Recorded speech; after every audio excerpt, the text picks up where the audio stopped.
निम्नलिखित संख्याओं को अभाज्य गुणनखंडों के गुणनफल के रूप में व्यक्त कीजिए। ठीक है, इसको किस रूप में व्यक्त करना है, हमें अभाज्य गुणनफल के रूप में व्यक्त करना है। ठीक है, तो करते हैं हम शुरू। क्या करना है, 140 का करना है। तो हम क्या करेंगे, 140 का एलसीएम लेंगे, 140।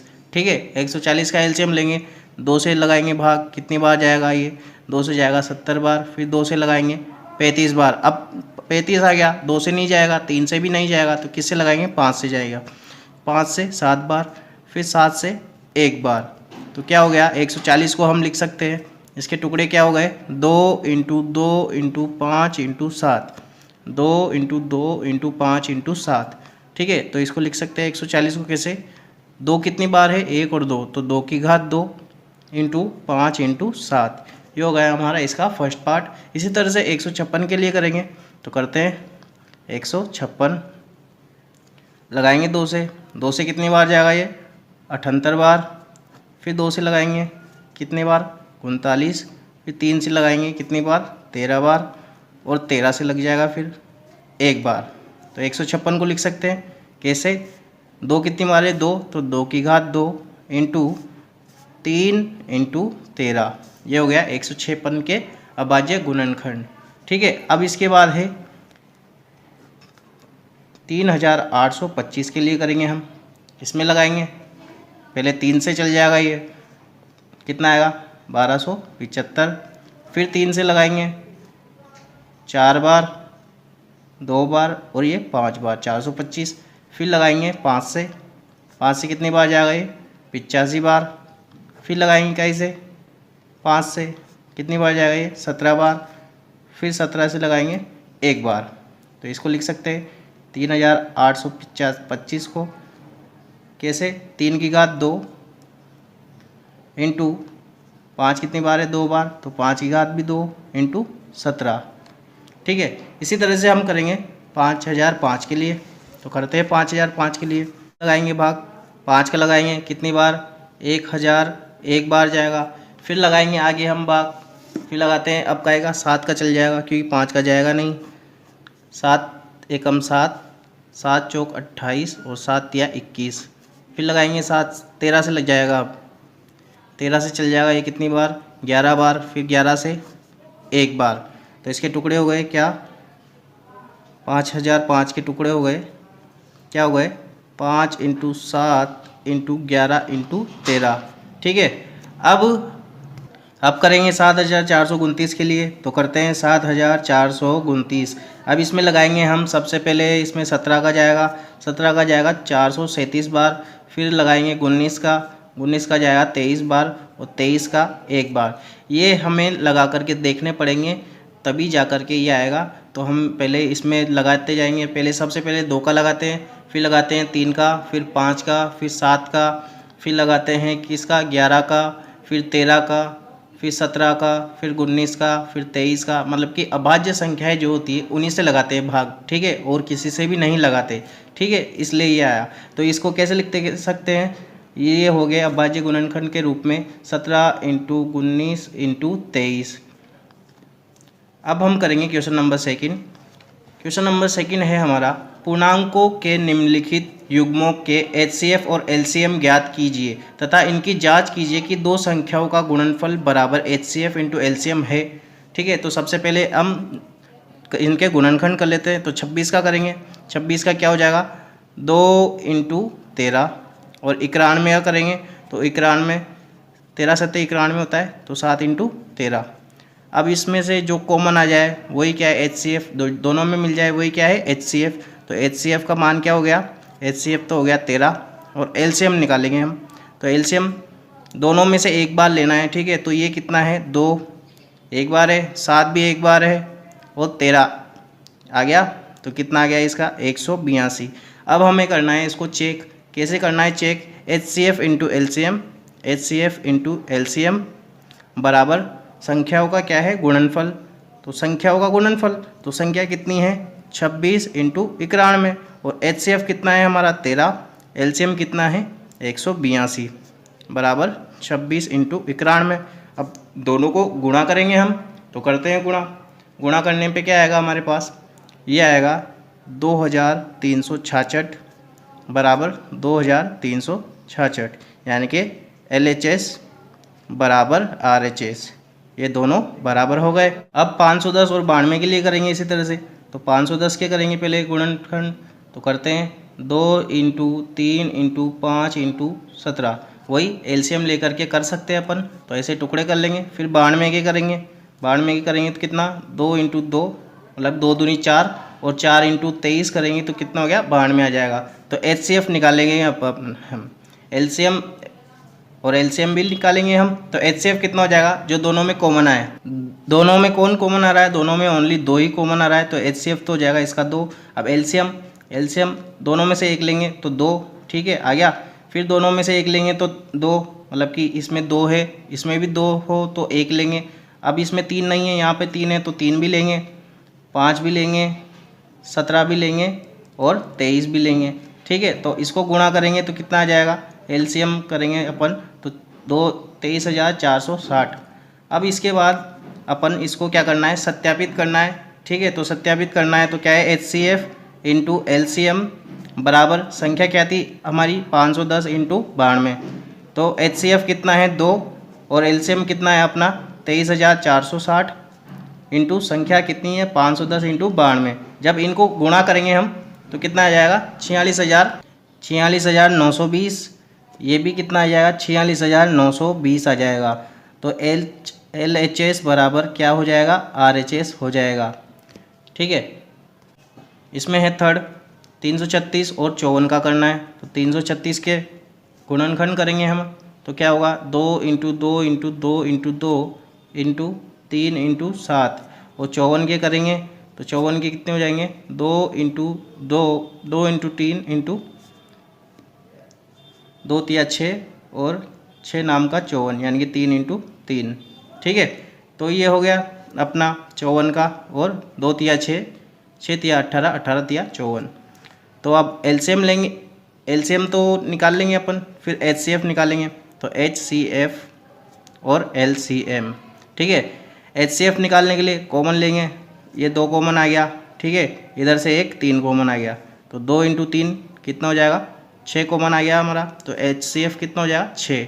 LCM एक तो ये 2, ठीक है, दूसरा ये वाला 2, तीसरा ये वाला 2 और चौथा ये वाला 2, और एक ये वाला 3, दूसरा ये वाला 3, तीसरा ये वाला 3 और एक 7।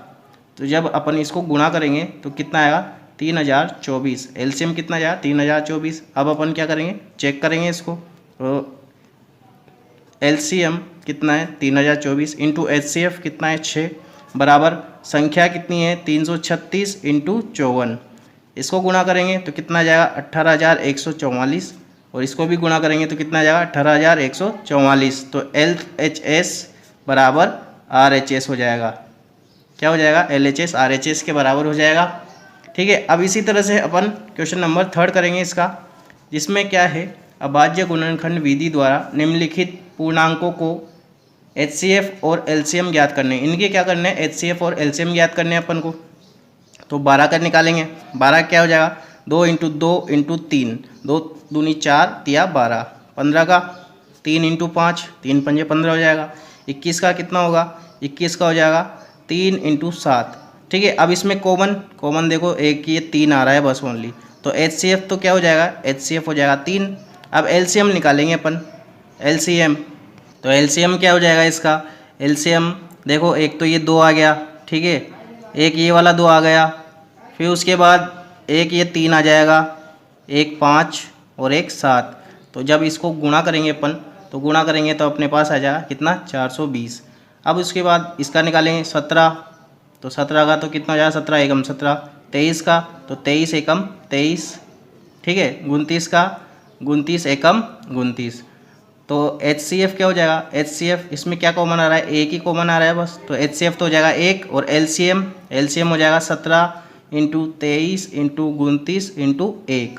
तो कितना होगा जब इन सारों को गुणा करेंगे अपन तो कितना जाएगा 11,339 आ जाएगा हमारे पास, ठीक है। अब इसका जो थर्ड पार्ट है ये करेंगे हम। तो 8 के लिए निकालेंगे तो कितना हो जाएगा 2 इंटू 2 इंटू 2, ठीक है। 9 का निकालेंगे तो 3 इंटू 3 9 हो गया। 25 के लिए निकालेंगे तो कितना 5 इंटू 5। अब देखो इसमें कुछ भी कॉमन नहीं है और कुछ भी कॉमन नहीं होता तो HCF क्या आ जाता है 1 आ जाता है। जब कुछ भी कॉमन नहीं होता तो HCF कितना आ जाता है 1 आ जाता है। अब LCM निकालेंगे हम। LCM क्या हो जाएगा, एक तो ये 2 आ जाएगा, फिर ये दूसरा 2 आ जाएगा, फिर ये तीसरा 2 आ जाएगा, फिर उसके बाद एक 3 आ जाएगा, फिर 3 आ जाएगा, ठीक है, फिर 5 आ जाएगा और फिर 5 आ जाएगा। जब अपन इन सबको गुणा करेंगे तो कितना आ जाएगा 1800। हम जानते हैं क्या जानते हैं हम कि HCF इंटू LCM बराबर क्या होता है, दोनों संख्याओं का गुणनफल होता है, संख्याओं का गुणनफल। तो अब हमारे याद है हमारे को दोनों संख्या क्या है, एक तो है 306 इंटू 657, ठीक है। HCF कितना दे रखा है 9 और LCM हमें ज्ञात करना है तो LCM इधर रह जाएगा और बाकी सब उधर चल जाएगा। 306 इंटू 657, ठीक है, और ये गुणा में है तो काय में चल जाएगा भाग में, तो LCM का मान हम निकाल लेंगे, ठीक है। तो अब ये काट लेते हैं हम, ये कट जाएगा कितनी बार 3 के पहाड़े से, ये 1 0 2 102, फिर 3 के पहाड़े से कट जाएगा ये कितनी बार 34 बार, और 34 को इससे गुणा करेंगे तो 34 इंटू 657। जब हम इसको गुणा करेंगे तो हमारा आंसर आ जाएगा 22,338। LCM कितना आ जाएगा हमारे पास 22,338। इसी तरह से अब हम क्वेश्चन नंबर 5 करेंगे। जांच कीजिए कि क्या किसी प्राकृत संख्या n के लिए संख्या 6 की पावर n यानी कि 6 की घात n अंक 0 पर समाप्त हो सकती है, ये हमें बताना है। तो अगर संख्या क्या है 6 की पावर n है और वो 0 पर समाप्त होती है तब उसे 5 से विभाजित होना होगा, ठीक है, यानी कि 5 से भाग जाएगी वो। अगर 6 की पावर n अभाज्य गुणनखंड संख्या है और अभाज्य क्या हो जाएगा 5 रखेंगे तो ये संभव नहीं होगा, क्योंकि अगर 5 रखेंगे तो ये संभव नहीं होगा, क्योंकि 6 की घात n इसको हम कैसे लिख सकते हैं 2 इंटू 3 की घात n, ठीक है, और 2 की घात n इंटू 3 की घात n।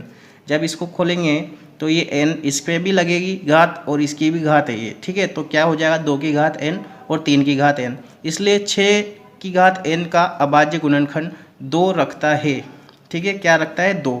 अब जब भी 2 रखते हैं तो क्या हो जाता है, इसलिए अंकगणित की आधारभूत प्रमेयिका से यह पता चलता है कि 6 की घात n के गुणनखंड में कोई और दूसरा अभाज्य गुणनखंड नहीं है, मतलब कि इसके अलावा और दूसरा अभाज्य गुणनखंड नहीं है, ठीक है। इसी तरह से अब हम करेंगे क्वेश्चन नंबर 6।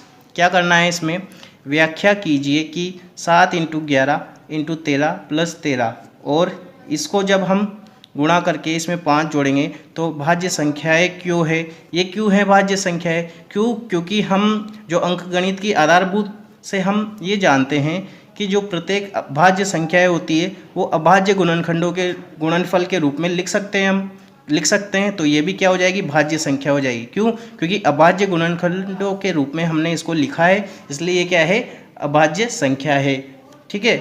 ये भी क्या है भाज्य संख्या है, सॉरी अभाज्य संख्या नहीं है भाज्य संख्या है, ये क्या है भाज्य यानी कि सबसे भाग जा रहा है, इसलिए ये क्या है भाज्य संख्या है। क्वेश्चन नंबर 7, किसी खेल के मैदानों के चारों ओर एक वृत्ताकार पथ है, ठीक है। इस मैदान का एक चक्कर लगाने में सोनिया को 18 मिनट लगते हैं, जबकि इसी मैदान का एक चक्कर लगाने में रवि को 12 मिनट लगते हैं। मान लीजिए वे दोनों एक साथ एक ही समय पर चलना प्रारंभ करें और एक ही दिशा में चलते हैं, तो कितने समय बाद वो पुनः प्रारंभिक स्थान पर मिलेंगे, यानी कि वो जब चक्कर लगाएंगे तो दोबारा वापस कितने समय बाद मिलेंगे, ये हमें ज्ञात करना है। तो हमें कितने मिनट दे रखे हैं, एक तो दे रखे 18 मिनट और दूसरा दे रखा है 12 मिनट। तो हम क्या करेंगे, इनके क्या करेंगे गुणनखंड करेंगे, तो गुणनखंड कर देते हैं। 18 का क्या करेंगे गुणनखंड, तो कितना हो जाएगा 2 इंटू 3 2 तिया 6 और 6 तिया 18, ठीक है। उसके बाद हमें करना है 12 का, तो 12 का 2 इंटू 2 2 दूनी 4 और 4 तिया 12, ठीक है। तो अब हमें क्या करना है ये पता लगाना है कि दोनों एक साथ कब मिलेंगे, तो इसके लिए क्या करना पड़ेगा LCM लेना पड़ेगा, हमें क्या करेंगे LCM निकालना पड़ेगा। तो LCM निकालेंगे हम, तो LCM, और अगर वो पूछते कि अगर दोनों एक साथ नहीं मिलेंगे तो क्या करेंगे HCF निकालेंगे, लेकिन वो बोल रहा है एक ही वापस कब मिलेंगे कितने समय बाद मिलेंगे, तो हम क्या करेंगे इसका LCM निकालेंगे। तो LCM कितना हो जाएगा 2 हो जाएगा, एक ऊपर का 3 आ गया, ठीक है, एक नीचे का ये 2 आ गया, और एक इन दोनों में से एक ले लेंगे। क्यों? क्योंकि इन दोनों में से एक ले लिया हमने, फिर ठीक है, यहाँ पर एक ही 3 है तो 3 आएगा, यहाँ पे एक ही 2 है इसलिए 2 आएगा, और ये इन दोनों में से एक 3 ले लेंगे, ठीक है। तो 2 तिया 6, 6 दूनी 12, और 12 तिया कितना हो गया, 12 तिया हो गया 36। यानी कि वो दोनों कब मिलेंगे, वो दोनों प्रारंभिक स्थान पर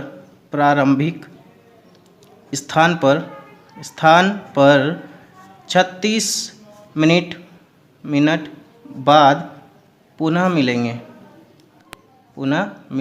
कितने मिनट बाद मिलेंगे? 36 मिनट बाद मिलेंगे वो।